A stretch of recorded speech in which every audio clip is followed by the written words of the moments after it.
Team ম্যানেজমেন্টে সন্তুষ্ট না হওয়া স্বাভাবিক। পাকিস্তান টি-20 বিশ্বকাপের সেমিফাইনাল উঠবে তো দূরের কথা, সুপার 8-এ হারতে হারতে একটি ম্যাচ জিতেছিল।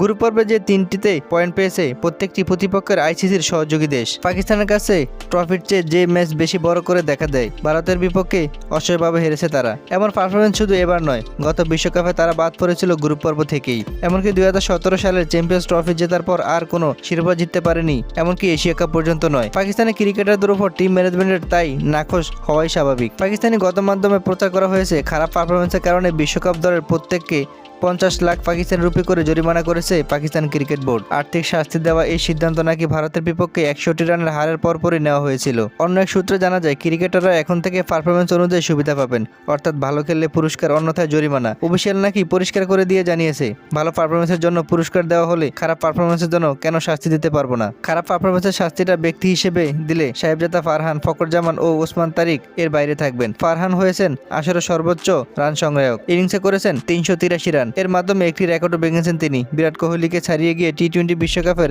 এক আসরে সর্বোচ্চ রানের রেকর্ড গড়েছেন সাহেবজাদা ফারহান।